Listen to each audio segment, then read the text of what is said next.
مولاي صل وسلم دائما أبدا على حبيبك خير الخلق كلهم. مولاي صل وسلم دائما أبدا على حبيبك خير الخلق كلهم. مولاي صل وسلم دائما أبدا. اتنا ظلم ہوا کہ مسلمان قتل ہو گیا، تباہ ہو گیا، ہر طرف سے مصیبت آئی ان پر.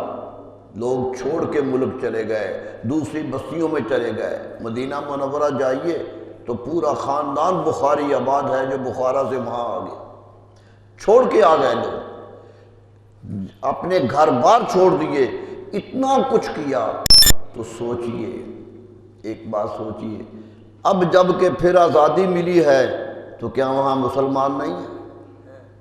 آج وہاں اس علاقے میں اسلام کا پرچار نظر آ رہا ہے.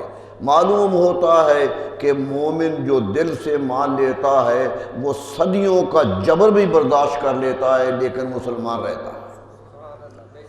یہ ہے جو طاقت، یہ ہے جو طاقت. اور کہاں جائیے، اپنے ملک کو دیکھیے. آپ کے بزرگ ہندوستان چھوڑ کے آئے، ظلم ہو رہا تھا، ایک دین کے واسطے ہی ہو رہا تھا نا کہ یہ مسلمان ہے. تو اگر وہ مسلمانی چھوڑ دیتا تو اسے کیا کہتے تھے؟ سارے لوگ آباد کر دیتے.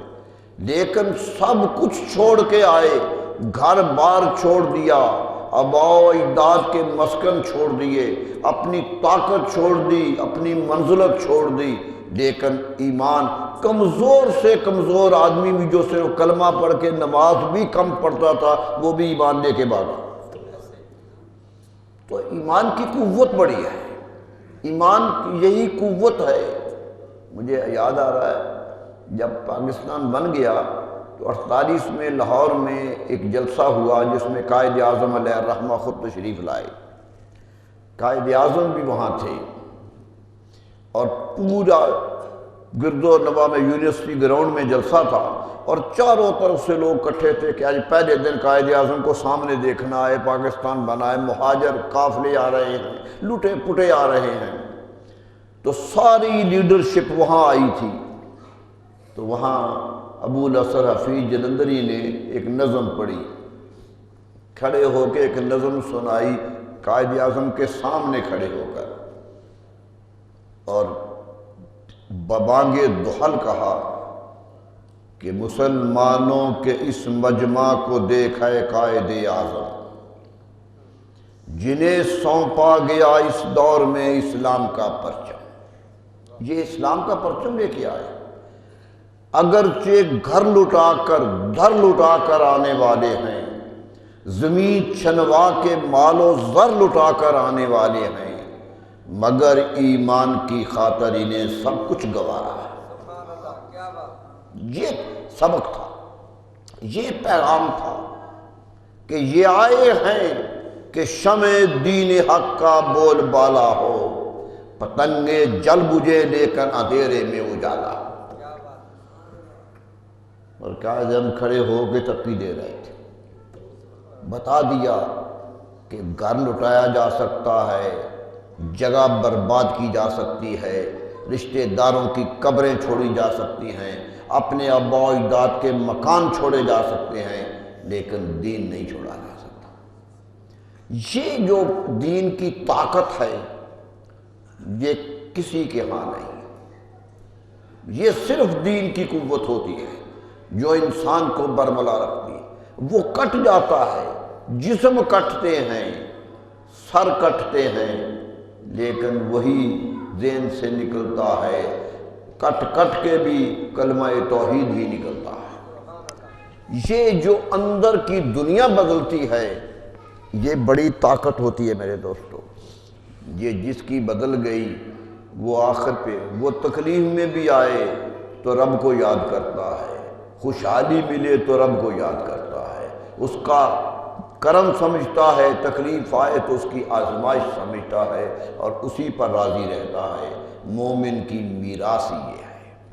مومن کا پیغام یہ ہے کہ وہ ہر حال میں اپنے رب پر راضی رہے، تکلیف بڑی سے بڑی کیوں نہ آ جائے، مشکل سے مشکل گھڑی کیوں نہ آ جائے، وہ مشکل گھڑی میں رب کو بھولتا نہیں، شکوے نہیں کرتا، یہی کہتا ہے اللہ اللہ۔ حضور صلی اللہ علیہ وسلم کے صاحبزادے کا انتقال ہو گیا، حضرت ابراہیم کا، تو گود میں بچہ تھا۔ نبی صلی اللہ علیہ وسلم کائنات کے امام گود میں بچہ لے کے دیکھ رہے ہیں اور ہاتھوں میں بچے نے جان دے دی، ہاتھوں میں جان دے دی نبی صلی اللہ علیہ وسلم کے صاحبزادے نے۔ صحابہ بیٹھے ہیں، سارے دیکھ رہے ہیں کہ بچے کی سانس کھنچ رہی ہے، سانس ٹوٹ رہا ہے، اور رسول اللہ صلی اللہ علیہ وسلم سے دیکھتے جا رہے ہیں، حتیٰ کہ سانس نکل گئی، بچے کی جان نکل گئی، تو نبی صلی اللہ علیہ وسلم نے کچھ غم کا اظہار کرتے کہا اِنَّ بِفَرَاقِكَ يَا إِبْرَاهِيمُ لَمَحْزُونُونَ، اے ابراہیم تیرے جانے سے ہمیں دکھ ہوا ہے، دکھ ہوا ہے کہ تو بیٹا ہے، دکھ ہوا ہے، لیکن ہم کچھ نہیں کہتے، لا نقول، کچھ نہیں کہتے، یا صرف یہی کہتے ہیں کہ اِنَّا لِلَّهِ وَإِنَّا إِلَيْهِ راجعون۔ یہ تھا پیغام جو دیا تھا کہ ایک ہی بیٹا ہے، مدینہ منورہ میں انتقال کر رہا ہے، آپ کے بعد کوئی بیٹا نہیں، لیکن پھر بھی صبر کا دامن۔ یہ ہے پیغام اسلام کا کہ ہر حال میں خوش رہو اللہ کی رضا پر، ہر حال میں سجدے کرتے رہو اللہ کی رضا، یہ نہیں کہ دعا مانگی قبول نہیں ہوئی تو سجدے چھوٹ جائیں، سجدے کرنے بھول جائیں، نہیں، اگر قبول نہیں ہوئی تو اور سجدے کرو کہ نامعلوم کیا خطا ہو گئی ہے کہ قبول نہیں ہو رہی، اس خطا کی معافی مانگو کہ اللہ تعالیٰ تو قبول کرنے والا ہے، وہ تو غفور الرحیم ہے۔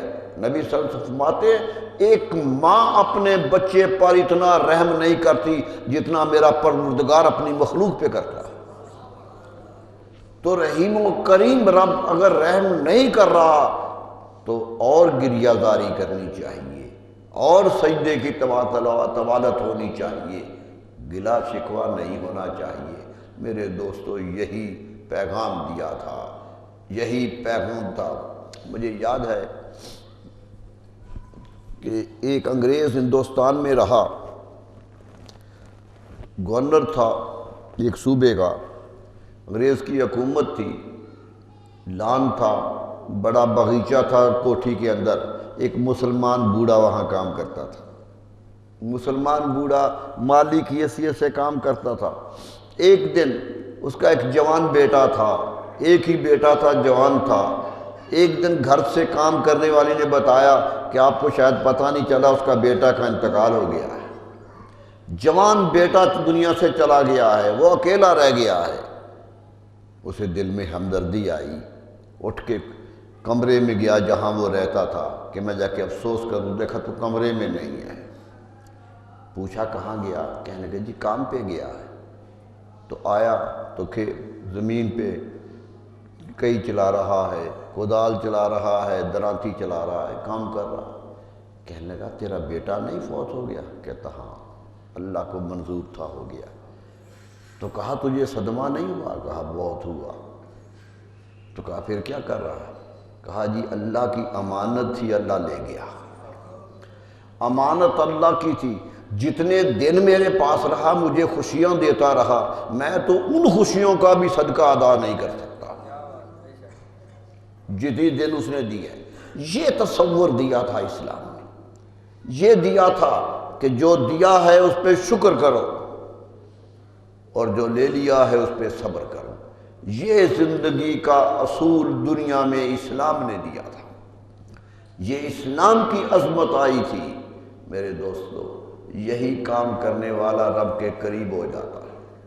قرب الہی ڈھونڈنا ہے تو رب کی رضا پہ چلو۔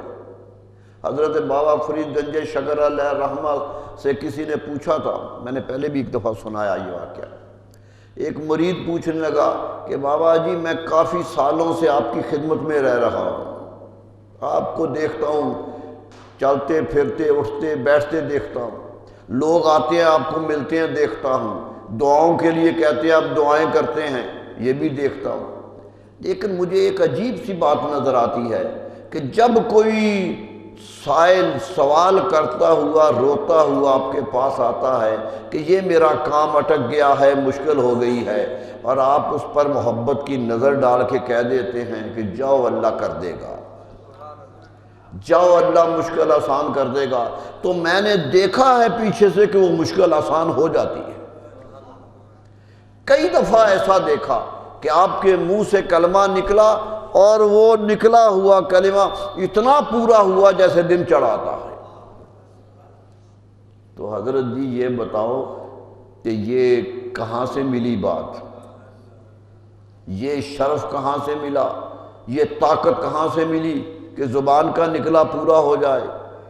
فرمایا بیٹا کوئی اور وجہ نہیں ہے، آج سے 27 سال پہلے میرے پیر و مرشد حضرت خواجہ بختیار کاکی علیہ الرحمہ نے مجھے خلافت دی تھی، مجھے اس مسئلے پہ بٹھایا تھا، کہا تھا فرید الدین اللہ کے حکم سے تمہیں اس مسئلے پہ بٹھا رہا ہوں، ایک ہی نصیحت کرتا ہوں اور کوئی لمبی چوڑی نصیحت نہیں کرتا، ایک ہی کرتا ہوں کہ جو رب کہے وہ مان لیا کرو،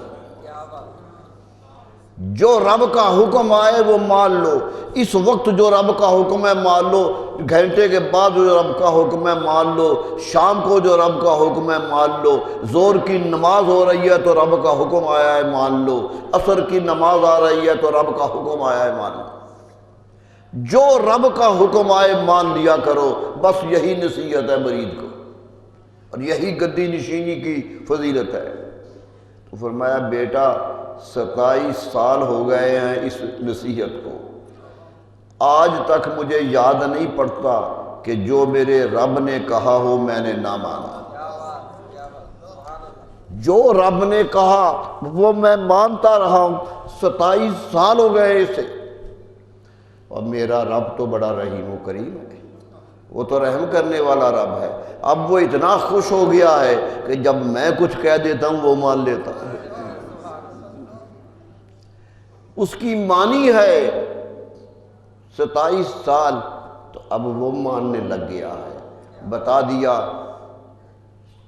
یہ درویشیاں ایسے نہیں ملتی، یہ گدیاں نشینیاں ایسے نہیں ملتی، یہ مسند ایسے حاصل نہیں ہوتی، سالوں سال رب کی ماننا پڑتی ہے، مانو گے تو وہ تمہیں کرم کرے گا، پتہ نہیں کس بات پہ خوش ہو کے کرم کرنا، کسی کو چھوٹی سی بات پہ خوش ہو جائے اور کرم کر دے، کہا یہ کرم لینے کا طریقہ یہ ہے کہ پہلے اس کا بندہ تو بنو، سر تو جھکاؤ اس کے سامنے، بغاوت نہ کرو، یہی تصوف ہے۔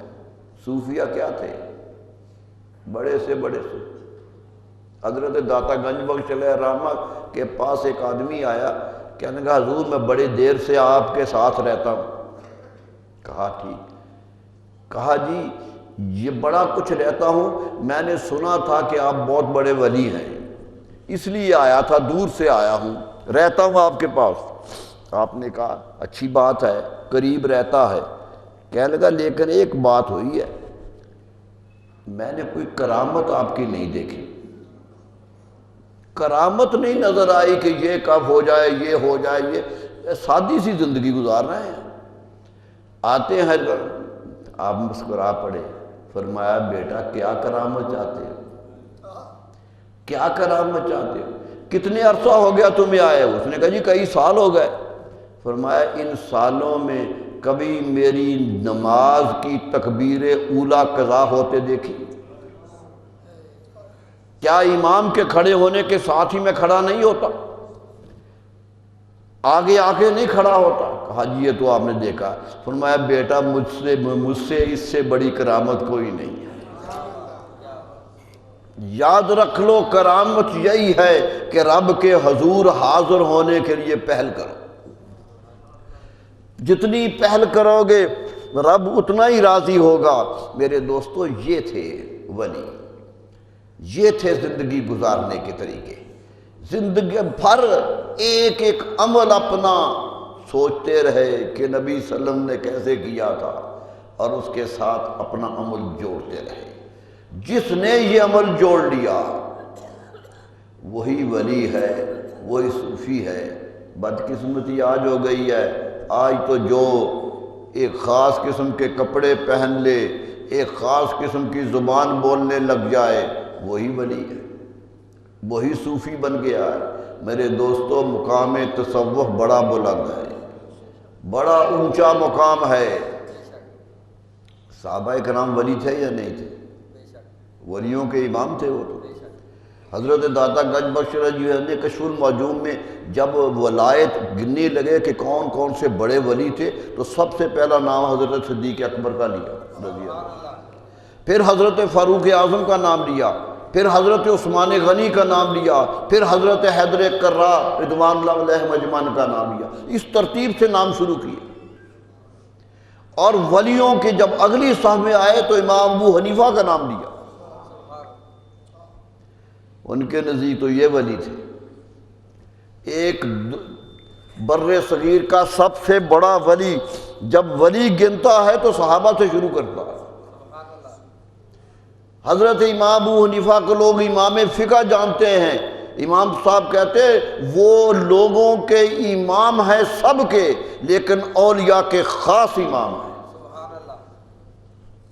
داتا گنج بخش الحجویری کشف المعجوم میں کہتے امام خاص کہا انہیں دنیا کا، اور کہتے تم امام سمجھتے ہو؟ کبھی ان کی مجلس تو دیکھنا، کون کون ان کے سامنے زانوئے تلمس طے کر کے بیٹھا تھا، کون کون شاگرد بن کے بیٹھا تھا، کون کون ان کے سامنے سلام کرتے ہوئے سر جھکا کے بیٹھا تھا۔ فرمایا حضرت ابراہیم ادم تھے، تو صاحب لکھتے ہیں حضرت ابراہیم ادم جیسا ولیوں کا سردار سر جھکا کے امام صاحب کے سامنے بیٹھتا تھا۔ حضرت فضیل بن عیاض اتنے بڑے صوفی، فرمایا سر جھکا کے بیٹھتے تھے۔ کہا امام صوفیاء کے وہاں سر جھکا کے بیٹھے ہوئے ہیں، کیوں؟ انہیں خبر ہے کہ ولایت بعد کی بات ہے، میرے رسول کی گفتگو پہلے ہے، وہ پہلے ہے۔ حضرت غوث اعظم رضی اللہ عنہ کتنے بڑے ولی ہیں، سردار ہیں یا نہیں؟ سب کے ولیوں کے سردار کہا گیا۔ قدمی ہذہ علی رکبت کل ولی اللہ، ولیوں کے گردن پہ میرا قدم ہے، اتنا بڑا دعویٰ کیا۔ لیکن نماز کیسے پڑھتے تھے، روزہ کیسے رکھتے تھے؟ حضرت امام احمد بن حنبل امام کے پیچھے چلتے تھے۔ خود لکھتے ہیں میں حنبلی ہوں، معلوم ہوا امام سر پہ بیٹھا ہے، اتنے بڑا ولی بھی اپنے سر پہ امام رکھتا ہے۔ یہ تھی بات۔ یہی خواجہ نظام الدین اولیاء رحمت سے کسی نے فتویٰ پوچھا، فرمایا میں نہیں دیتا، میرا امام فتویٰ دے گیا، امام ابو حنیفہ کا فتویٰ یہ ہے۔ یہ تصور تھا ایک ایک کا۔ حضرت خواجہ نصیر الدین چراغ دہلوی کو تو ہندوستان کا ابو حنیفہ کہا جاتا تھا کہ یہ امام ابو حنیفہ کے ماننے والے۔ میرے دوستو، فقہ سے نکل جائے تو ولی ولی نہیں رہتا، یاد رکھیے۔ حضرت مجدد الثانی تو سختی بڑے ہیں اس پہ، وہ کہتے ہیں، ایک کو خط لکھ رہے ہیں، کہتے ہیں یاد رکھو کل قیامت میں جب اللہ کے حضور حاضر ہوگے تو وہ سوال کرے گا کہ نماز کیسے پڑھی تھی، روزہ کیسے رکھا تھا۔ فرمایا آئمہ کے مسلک کا سوال آئے گا تمہارے سامنے، کوئی وہاں نہیں پوچھے گا کہ ابو الحسن نوری پر عمل کیا تھا یا نہیں کیا تھا۔ یہ دادا صاحب کے پیروں میں سے ہیں۔ فرمایا ان کی نہیں، یہ تو راستی دکھانے کے لیے ہیں۔ شریعت قیامت کو تصوف کے بارے نہیں، فقہ کے بارے میں پوچھا جائے گا۔ یہ تصور تھا، یہ قول تھا۔ بدقسمتی آج ہو گئی ہے کہ آج ہر گدی نشین مولوی کو گالی دے رہا، ہر عالم کو کہ یہ تو فتوے ہی دیتے رہتے. میرے دوستو یہی تو فتوے تھے، قرآن فتویٰ نہیں دیتا. قل یا ایھا الکافرون، میں کہہ دو اے کافروں. اس سے بڑا فتویٰ کیا تھا کہ کافر لکم دینکم ولی دین، تمہارا دین تمہارا ہے، میرا دین میرا ہے. قرآن تو کھل کے کہہ رہا ہے کہ میرا دین میرا ہے، تمہارا دین تمہارا ہے. یہی دین تھا، یہی کیفیت تھی.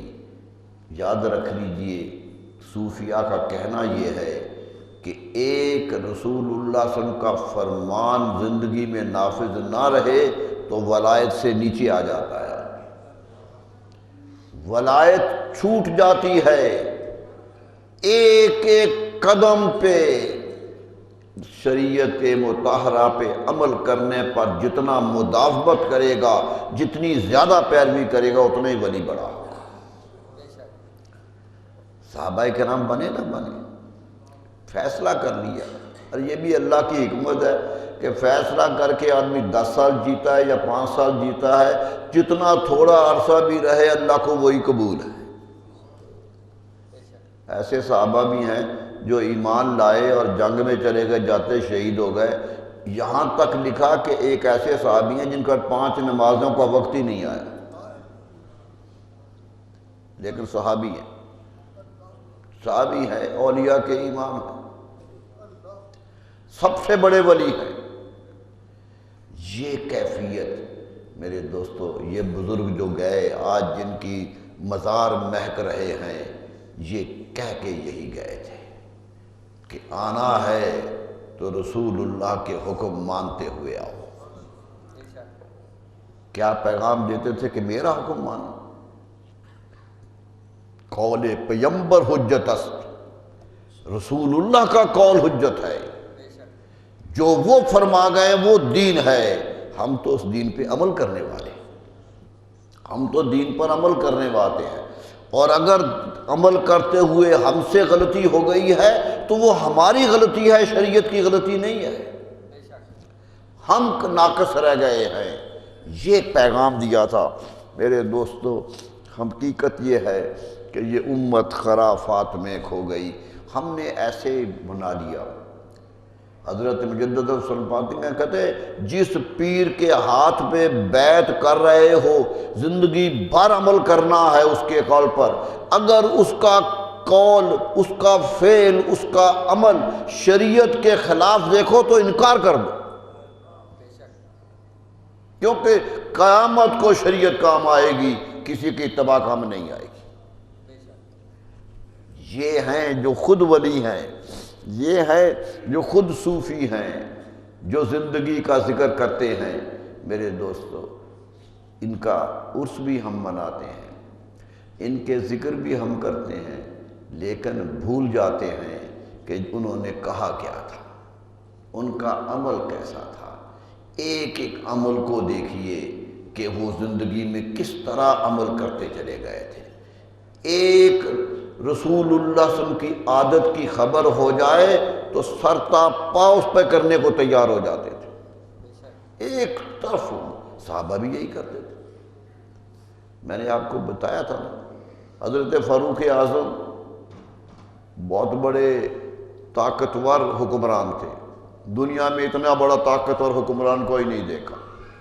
حتیٰ کہ نکلسن نے لکھا کہ اگر 10 سال آپ کی حکومت تھی، اگر 10 سال اور مل جاتی ان کو زندگی حکومت کرتے تو دنیا میں کافر کوئی نہ رہتا.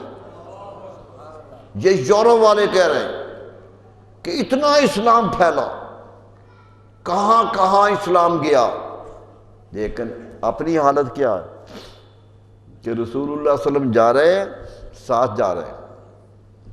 کتنے خوش قسمت تھے، چلتے پھرتے بھی رسول اللہ کا ساتھ تھا، بیٹھتے اٹھتے بھی ان کا ساتھ تھا، سنتے بھی ان کے تھے، رکھوالے بھی ان کے تھے. جا رہے تھے، وہ آگے چلے گئے، یہ پیچھے کھڑے رہ گئے. نبی صلی اللہ علیہ وسلم، یہ ہوتی ہے محبت. محبت کرنے والا بھی جس سے کی جائے اس کی بھی حالت دیکھیے. کہنے لگے میرا فاروق کہاں ہے؟ آگے جا کہا میرا فاروق کہاں رہ گیا ہے؟ لوگوں نے کہا جی پیچھے ہیں. آواز دی کہ فاروق کھڑے کیوں ہو گئے؟ آتے کیوں نہیں ہیں؟ کہنے لگے حضور ایک پریشانی ہو گئی ہے، یہ نالی ہے، آپ اس کے اوپر سے گزرے ہیں، مجھے کوتاہی ہو گئی ہے کہ میری نظر آپ کے پاؤں مبارک پہ نہیں گئی، میں نے نہیں دیکھا کہ کون سا پاؤں پہلے اٹھایا تھا، اس لیے پریشانی میں کھڑا ہوں کہ آپ کی سنت کے خلاف نہ ہو جائے، آپ کی چال کے خلاف نہ ہو جائے۔ یہ تھے صحابہ۔ حضرت باجی بستامی علیہ الرحمہ کے سامنے خربوزہ پیش کیا گیا کہ کھائیے، بہت اچھا تھا، پکا ہوا تھا، دیکھتے رہے، کھایا نہیں۔ کسی نے کہا جی اچھا ہے، حلال ہے، کھاتے کیوں؟ کہتے میں سوچ رہا ہوں کہ رسول اللہ صلی اللہ علیہ وسلم نے اسے چیرا کس طرح ہوگا، مجھے کیونکہ حدیث نہیں پہنچی ہے اس کے چیرنے کی، اس لیے اگر میں کوئی اس طرح اس کو چیرنے لگ جاؤں کہ سنت کے خلاف ہو جائے تو بات اچھی نہیں ہے، میں اس لیے خاموش کھڑا ہوں۔ علامہ اقبال کی روح چیخی اس کو سن کر کہ مرشد بستام از تقلید فرد، بستام کا پیر شیخ الطائفہ حضرت باجی بستامی علیہ الرحمہ، کتنا بڑا مقام ہے اولیاء میں۔ پوچھئے داتا صاحب سے ان کا مقام کیا؟ داتا صاحب تو ان کا نام لیتے کہ سر جھکا لیتے، اتنا بڑا نام، مرشد بستام از تقلید فرد، ایک وجود کی اتنی تقلید کی کہ اجتناب از خوردن خربوزہ کر کے خربوزہ کھانے سے انکار کر دیا۔ اقبال کہتا کھایا نہیں، کیوں کہ انہوں نے کھایا۔ صحابہ کب کھاتے تھے؟ پوچھتے تھے آ کر، نئی چیز آتی تھی تو لا کے آتے، یا رسول اللہ یہ کیا ہے؟ کہتے ٹڈی دال ایک دفعہ مدینہ منورہ میں آ گیا، یہ جو اڑتی ہوئی ٹڈی آ جاتی ہے اور بے تحاشا گرتی ہے بارش کی طرح، فصلیں تباہ کر دیتی ہے۔ مدینہ منورہ پہ کہتے سیاہی چھا گئی، اندھیرا ہو گیا، اتنی زیادہ آ گئی، اوپر سے بارش کی طرح گرنے لگی۔ صحابہ پکڑ کے رسول اللہ کے پاس لے آئے۔ جاہلی دور میں وہ اسے کھاتے تھے، اس کو کھاتے تھے، اس کا سر کھینچ کر، ٹانگیں کھینچ کر، باقی جسم کو بھون کے کھاتے تھے۔ وہ لے آئے کہ اب تو ہم مسلمان ہیں، اب تو رسول اللہ کہیں گے تو کھائیں گے۔ دربار رسالت میں لے آئے صحابہ کہ یا رسول اللہ اس کے بارے میں حکم کیا ہے؟ آپ نے کہا ہاذہ جنود اللہ، یہ اللہ کا لشکر ہے، چھا جاتا ہے جہاں جاتا ہے، یہ تو اللہ کا لشکر، لا آکلہ ولا احرمہ، میں اسے کھاتا نہیں ہوں لیکن حرام بھی نہیں کرتا۔ فرمایا میں نہیں کھاتا، حرام نہیں کرتا، تم کھا لو۔ صحابہ پکڑ کے ہاتھ میں کھڑے ہیں کہ حکم ملے گا تو کھائیں گے ورنہ نہیں کھائیں گے۔ یہ ہے ولی کا مقام کہ وہ جہاں کھڑا ہوتا ہے مڑ کے دیکھتا ہے اپنے رسول صلی اللہ علیہ وسلم کی طرف کہ وہ کیا کرتے تھے، پوچھتے تھے ایک دوسرے سے کہ ایسے تھے۔ ازواج مطہرات سے پوچھتے تھے کہ رات کو سوتے کیسے تھے، یعنی وہ گھر میں ہوتے تھے کہ ہم بھی ویسے ہی سوئیں، اب وہ جاگتے کیسے تھے، وہ وضو کیسے کرتے تھے، ایک ایک چیز، حتیٰ کہ کعبے کا طواف کرنا ہے تو پوچھتے تھے آپ طواف کیسے کرتے تھے۔ نماز پڑھتے ہی پوچھتے تھے نا کہ حضور آپ کیسے پڑھتے ہیں نماز، صلو کما رأیتمونی اصلی، فرمایا مجھے دیکھا کرو جیسے میں پڑھوں تم بھی پڑھ لیا کرو۔ نماز قبول ہی وہ ہوتی ہے جو رسول اللہ کی نظر میں آگے پڑھی جائے۔ ویسے تو نماز سجدے اپنے کتنے کرو میرے دوستو، قبول ہی وہ ہوتے ہیں جو اطاعت رسول صلی اللہ علیہ وسلم میں کیے جائے۔ میرے دوستو ہم اولیاء کے قائل ہیں، کیوں کہ یہ شاخیں ہیں میرے رسول کی صلی اللہ علیہ وسلم۔ قرآن کہتا ہے اصلھا ثابت وفرعھا فی السماء، اسلام کی اصل پکی ہے اور اس کی شاخیں آسمان تک پھیلی ہوئی ہیں۔ فرمایا شاخیں آسمان تک ہیں، توتی اکلھا کل حین، کوئی لمحہ زندگی کا نہیں گزرے گا جب ان شاخوں کا پھل نہیں نکلے گا۔ کوئی کلیئر میں نکلے گا، کوئی اجمیر میں نکلے گا، کوئی لاہور میں نکلے گا، کوئی بغداد میں نکلے گا، پھل سب جگہ نکلیں گے، اصل مدینہ منورہ ہے، وہ مرکز ہے کہ خاک یثرب از دو عالم خوش طرف۔ اقبال کہتا ہے یثرب کی مٹی سارے دو عالم سے بہتر ہے، چیخ و نقشہر کے آنجا دل برس۔ کتنا خوبصورت شہر ہے کہ ہمارا محبوب وہاں رہتا ہے۔ اس لیے قرآن کہتا ہے لا اقسم بہذا البلد وانت حل بہذا البلد، یا رسول اللہ میں اس شہر کی قسم نہیں کھاتا مگر اس لیے کھا رہا ہوں کہ آپ اس شہر میں رہ رہے ہیں۔ قرآن کہہ رہا کہ آپ رہتے ہیں تو قسم کھاتا ہوں۔ معلوم ہوا ان کے رہنے سے حضرت شہاب الدین سہروردی لہرامہ، سہروردیہ سلسلے کے امام بابا خواجہ شاہ بہاؤاللہ کے زکریہ ملتانی ان کے مرید ہیں، ان کے خاص مریدوں میں سے ہیں۔ عوارف المعارف ان کی کتاب ہے، جس طرح داتا صاحب کی کشف المعجوب ہے، ان کی عوارف المعارف ہے، اور یہ کتابیں وہ ہیں جو صوفیہ کو پڑھنی چاہیے۔ بدقسمتی یہ ہے کہ آج کا دعوے دار تصوف تو ایک عرب بھی نہیں پڑھتا، ایک عرب بھی نہیں پڑھتا اور دعویٰ تصوف کرتا ہے۔ یہ کتابیں پڑھنے کی ہے میرے دوستو۔ حضرت خواجہ نظام الدین اولیاء علیہ فرماتے ہیں میں نے عوارف المعارف کا 2/3 حصہ پاک پتن میں بیٹھ کر بابا جی سے سبق در سبق پڑھا، ایک ایک حرف پڑھا۔ ایسے ہی تو خواجہ نظام الدین اولیاء نہیں بن گئے، پڑھانے والے بابا صاحب تھے اور ان کو پڑھنے کا ذوق تھا۔ میرے دوستو یہ ہے جو کیفیت تھی۔ تو لکھتے ہیں کسی نے سوال کیا حضرت خواجہ شہاب الدین سہروردی علیہ کہ حضور دنیا میں سب سے قیمتی جگہ کون سی ہے، کون سی جگہ سب سے مقدس محترم ہے؟ فرمایا اس سے بھی کوئی شک ہے، وہی جگہ ہے جہاں رسول اللہ رہتے ہیں، سب سے پاکیزہ جگہ ہے۔ فرمایا اس سے بھی، فرمایا وہ مٹی جو رسول اللہ کے جسم سے لگی ہوئی ہے اس سے کوئی قیمتی نہیں ہے، اس سے کوئی چیز قیمتی نہیں ہے۔ سائل نے سوال کر دیا کہ حضرت صاحب کیا جنت بہتر نہیں ہے؟ مدینے کی بات کرتے ہیں آپ، جنت بہتر نہیں ہے؟ فرمایا وہ بھی بہتر ہو جائے گی جب میرے رسول وہاں چلے جائیں گے۔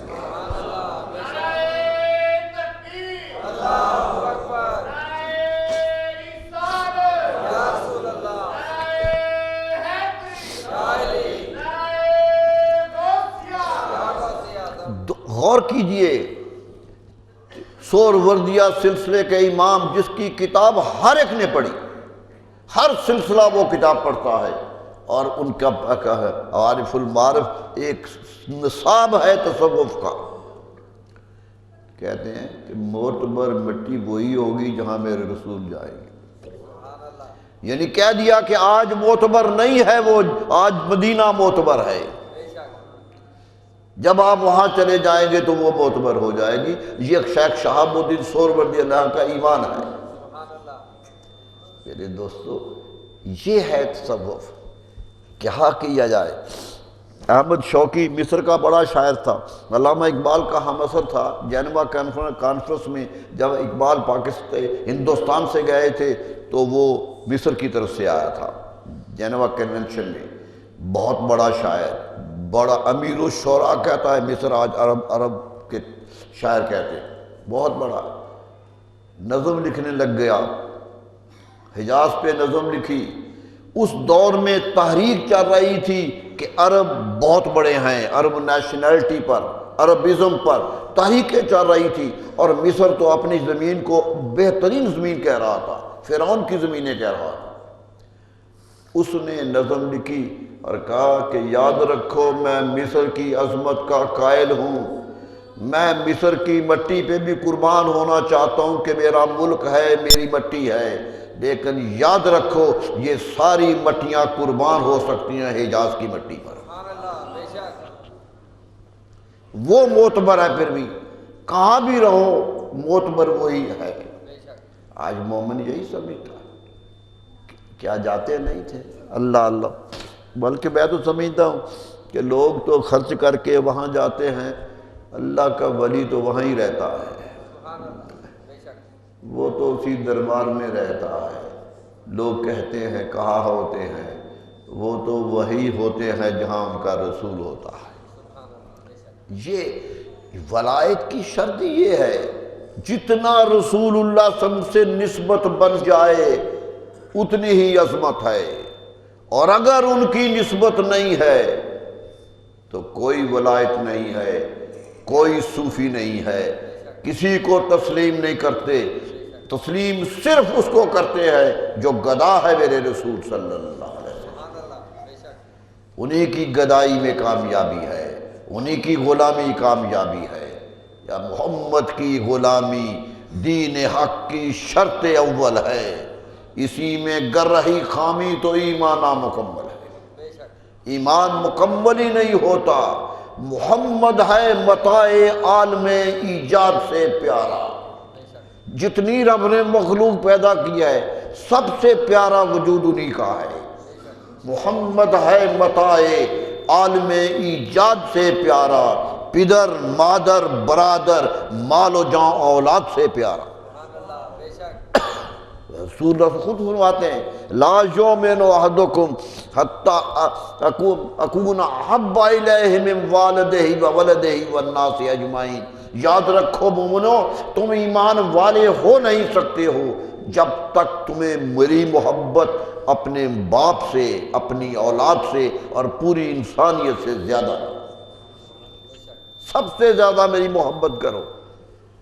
ایک دفعہ نبی صلی اللہ علیہ وسلم پوچھتے تھے ہمیں درس دینے کے لیے، حضرت فاروق اعظم رضی اللہ عنہ سے پوچھا کہ اے میرے عمر، مجھ سے کتنا پیار کرتے ہو؟ اللہ اللہ، انہیں پتا تھا یہ پیار کرتے ہیں، جانتے تھے پیار کرتے ہیں۔ کہا اے عمر، میں کتنا پیار کرتے ہو؟ بخاری کی حدیث ہے کہ پیار کتنا کرتے ہو؟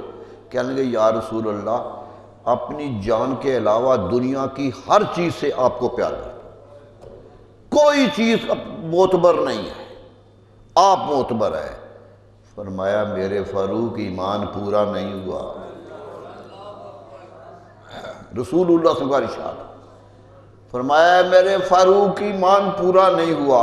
وہ فوراً پہچان گئے کہ بات کیا ہے۔ فرمایا یا رسول اللہ، میری جان سے بھی آپ زیادہ پیارے ہیں۔ آپ نے ہاتھ مارا سینے، فرمایا الآن یا عمر، عمر اب ایمان پورا ہوا۔ یہ تھا پیغام صحابہ کو دیا جا رہا تھا۔ کہاں کہاں پیار کریں گے میرے دوستو؟ پیار ان کی وساطت سے، ان کے حکم کے مطابق۔ اہل بیت سے کیوں پیار ہے؟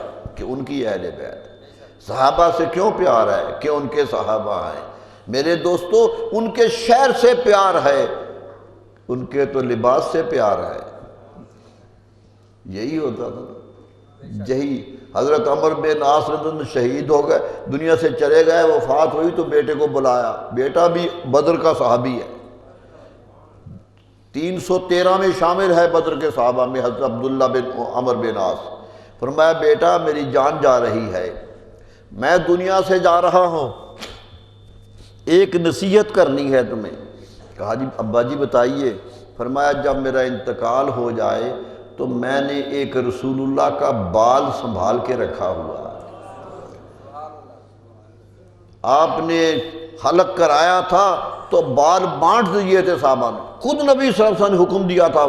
حدیث ہے کہ بال آخری حج پہ کتروائے، آدھے بال جب کاٹے گئے تو فرمایا ایک ایک سب کو دے دو، یعنی وہ سمجھتے تھے یہ تبرک ہے، دے رہے تھے تبرک بنا کر۔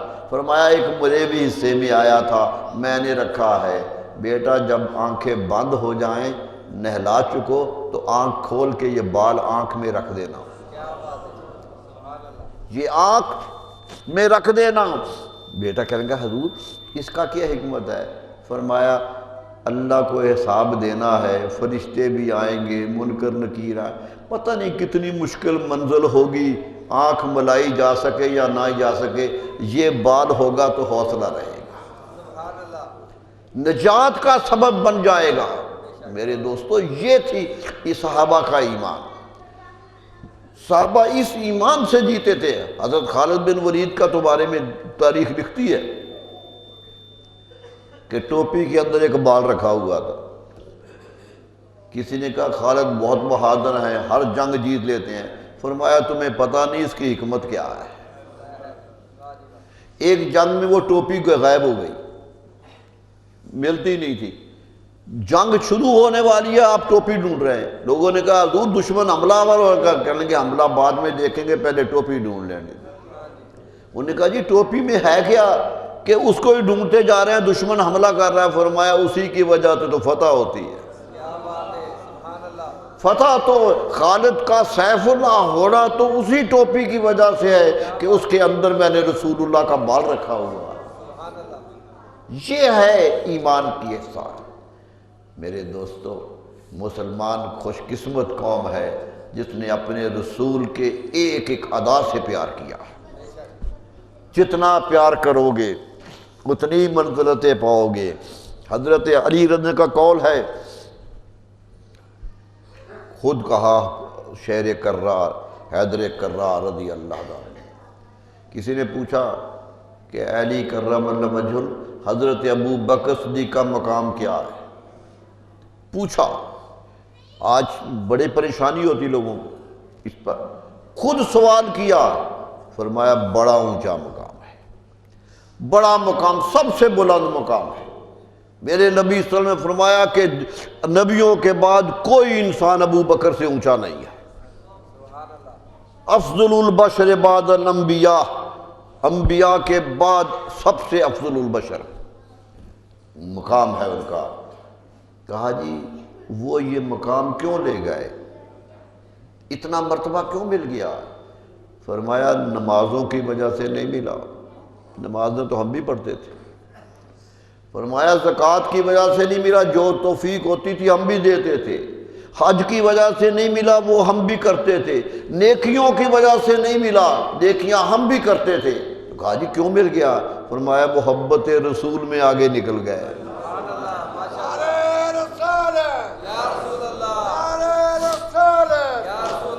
فرمایا محبت رسول میں آگے نکل گئے. یہ ہے محبت زندگی کی. یہ اعتراف ہے صحابہ کرام کو بھی کہ محبت رسول صلی اللہ علیہ وسلم لا ایمان لمن لا محبت اللہ. حدیث آتی ہے اس کا ایمان ہی نہیں ہے جس کی میرے ساتھ محبت نہیں ہے. یہاں تک قاضی ایاز علیہ الرحمہ بہت بڑے فقیہ جن کی کتاب آج بھی سند مانی جاتی ہے، وہ لکھتے ہیں، یہ بات لکھ دی کہ یاد رکھو نبی صلی اللہ علیہ وسلم سے جو بھی نسبت رکھے اس کو معتبر جانو، جو بھی نسبت ہو. حتیٰ کہ کہا کہ جو جوتا بھی رسول اللہ صلی اللہ علیہ وسلم نے پہنا ہے اسے بھی معتبر جانو. اور فتویٰ دے دیا امام قاضی ایاز علیہ الرحمہ نے کہ یاد رکھو رسول اللہ کی جوتی خواہ ٹوٹی ہوئی ہو، گرد میں اٹی ہوئی ہو، اگر ایک نظر ایسی پڑ گئی کہ چھوٹی ہے، بری ہے، کم تر ہے، عزت والی نہیں ہے، فرمایا ایک نظر پڑ گئی تو ایمان گیا. اہمیت دو، بات سمجھو. یہ وہ وجود ہے جس کی ہر چیز معتبر ہے، ہر چیز کی قدر و منزلت ہے. میرے دوستو ہم چاہتے ہیں نبی سے کو مرکزی محبت بناؤ، جو ان کے صحابہ ہیں انہیں مرکز بناؤ. صحابہ کرام کے سوا اہل بیت کرام کی عزت کرو، تابعین کا حسن سلوک کرو، تبع تابعین سے جتنا جتنا وہ رسول اللہ کے قریب ہیں اتنی محبت کرتے جاؤ. ہر وہ ولی جو ان کے قریب ہے ان کو پیار کرو، اور ہر وہ صوفی جو ان کے کہے پہ چلتا ہے اس کو سر کا تاج بناؤ. لیکن ایسے نہیں کہ سب دعوے کریں. ابھی میں جب آیا تو بھائی صاحب شعر پڑھ رہے تھے، مولانا روم کا شعر ہے، خود صوفی تھے، بہت بڑے صوفی تھے، بلکہ کہا جاتا ہے کہ تصوف کو جو شکل دی ہے اچھی وہ مولانا روم نے دی ہے. اتنا آج یورپ میں جائیے کتنا پڑھا جا رہا ہے، مولانا روم کی کتابوں کے انگریزی میں اتنے ترجمے ہو گئے ہیں کہ گھر گھر پڑھی جا رہی ہے۔ غزالی اور رومی دو ہیں جو یورپ پہ چھائے ہوئے ہیں آج کل۔ تو مولانا روم نے کہا تھا اے بسا ابلیس آدم روئے ہست، فرمایا لوگوں بہت سے شیطان بھی بھیس بدل کے آتے ہیں، بہت سے شیطان بھی بھیس بدل کے آتے ہیں، پس بہر دستے نبائے دست دست، ہر ایک کے ہاتھ میں ہاتھ نہ دے دیا کرو، پہلے اپنے رسول کی ادائیں دیکھا کرو، ادائیں دیکھا کرو کہ میرے رسول کی ہیں۔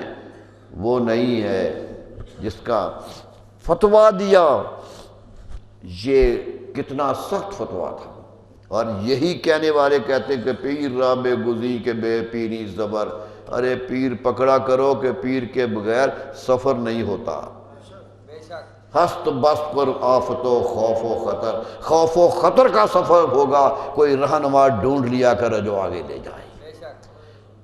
ایک طرف یہ درس دے رہے ہیں کہ آگے لکھو، پیر روم کا کہا کہ اگر مرشد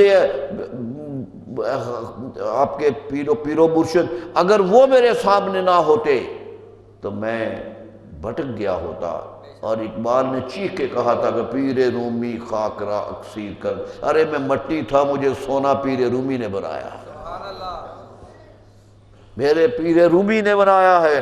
یہ تصور رہا زندگی میں میرے دوستو، سب کہتے رہے لیکن یہ بھی کہتے رہے کہ دیکھ لو وہ کون ہیں، دیکھ لو شریعت کی پابندی ہونی چاہیے۔ بہت بدقسمتی ہے، بڑا دکھ ہوتا ہے جب لوگ کہتے ہیں کہ نمازیں تو ٹھیک ہم پڑھا دیں گے، معاف کرا دیں گے، تم یہ کام کر دو، نمازیں معاف کر، ارے رسول اللہ پہ تو نہیں ہوئی معاف، وہ تو آخر دم تک نماز پڑھتے رہے، ہم تو 5 پڑھتے ہیں وہ 50 پڑھتے رہے، اشراق وہ پڑھتے تھے، چاشت وہ پڑھتے تھے، تہجد وہ پڑھتے تھے۔ قرآن پاک کہتا ہے کہ یا رسول اللہ آپ ساری رات تہجد ہی پڑھتے رہتے ہیں، قم اللیل الا قلیلا، رات کو قیام تو کیجئے مگر تھوڑا کیجئے۔ قرآن نے کہا کہ تھوڑا کیجئے، نصفہ او انقص او زد علیہ ورتل القرآن ترتیلا، آدھی رات پڑھ لیجیا کیجئے، کچھ کم کر لیا کیجئے، کچھ زیادہ کر لیجیا کیجئے، قرآن اس میں پڑھا کیجئے، یہ اجازت دیتے ہیں لیکن ساری رات نہیں۔ قرآن کو روکنا پڑا،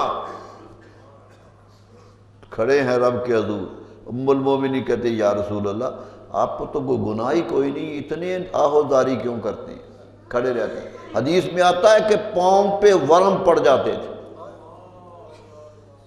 پاؤں پہ زخم ہو جاتے تھے کھڑے ہونے سے، تو حضرت نبی صلی اللہ علیہ وسلم نے فرمایا اے عائشہ سنو، رب نے بخش تو دیا ہے، رب نے گناہ بھی کوئی نہیں کرنے دیا، زندگی بھر پاک صاف رہا ہوں، لیکن افلا اکون عبدا شکورا، کیا اب رب کا شکر نہ کروں کہ رب نے اتنا مرتبہ دیا؟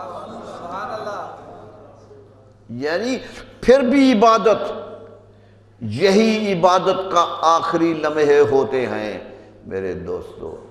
اللہ کا رسول صلی اللہ علیہ وسلم جو فرما گئے ہیں ان کی اتباع کیجئے، صوفیاء کے ہاں جائیے، نیکی کی باتیں سنیے، لیکن بہت کام خراب ہو گیا ہے آج کل۔ تو بڑا سخت جملہ اقبال نے کہا تھا، میں تو کہنا بھی نہیں چاہتا، اقبال تو غصے میں آ کے کہہ رہا تھا کہ زاغوں کے تصرف میں عقابوں کے نشیون، ارے وہ عقاب تھے جو چلے گئے، اب کوے بیٹھ گئے ہیں جو مردے نوچ رہے ہیں، یہ ہو گئے زاغوں کے تصرف میں عقابوں کے نشیون۔